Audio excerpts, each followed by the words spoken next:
কারু বেহুশ থাকা অবস্থায় ৫ ওয়াক্তের বেশি নামাজ ছুটে গেলে তার কাজা করতে হবে না। দাঁড়িয়ে নামাজ শুরু করার পর যদি এমন হয়ে যায় যে দাঁড়ানোর শক্তি রইল না, তাহলে অবশিষ্ট নামাজ বসে পড়বে।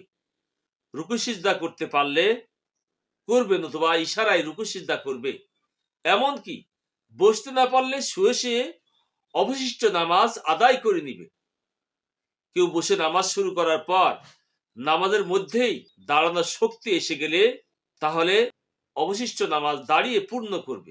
যদি কেউ মাথার ইশারায় নামাজ পড়া শুরু করার পর বসে বা দাঁড়িয়ে রুকু সিজদা করার মতো শক্তি পায়, তাহলে নতুন নিয়াত বেঁধে নতুন করে পূর্ণ নামাজ আদায় করতে হবে।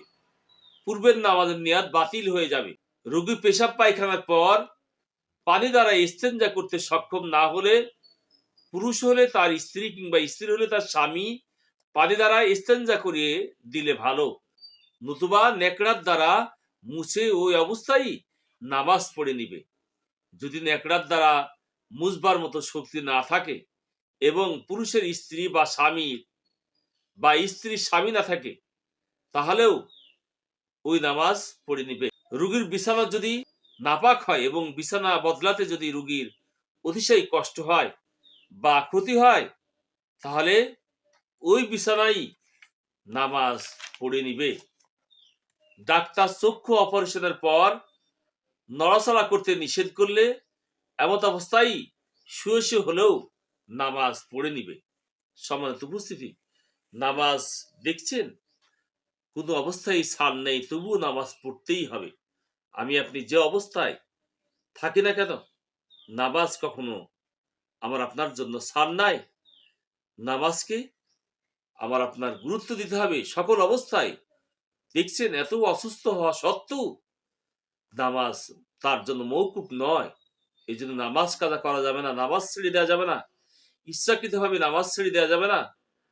আল্লাহ রাসূল হাদিসে বলছেন, মান তারাকা সালাতা মুতাআম্মিদান ফাকাদ কাফার। যে ব্যক্তি স্বেচ্ছায় নামাজ ছেড়ে দিল, সে কুফরি করলো। বাইনাল আব্দু বাইনাল কুফরি তারকুস সালাহ। আল্লাহর বান্দা ও কুফরির মধ্যে পার্থক্য হলো নামাজ ছেড়ে দেয়া। এই জন্য আসুন আমরা নামাজ ছাড়বো না। নামাজ সকল অবস্থায় নামাজের প্রতি আমাদের গুরুত্ব থাকতে হবে। তাহলে আল্লাহর কাছে আমাদেরকে কঠিন আকারে ধরা খেয়ে যেতে হবে। আর কিয়ামতের দিন সর্বপ্রথম নামাজের হিসাব নেওয়া হবে। এই জন্য আসুন আমরা নামাজকে অবহেলা না করি, নামাজের দিকে গুরুত্ব দিই। এমনকি ইসলামের সকল কাজগুলো আমরা সঠিকভাবে করার জন্য চেষ্টা করি। আমিন। আসসালামু আলাইকুম ওয়া রাহমাতুল্লাহ।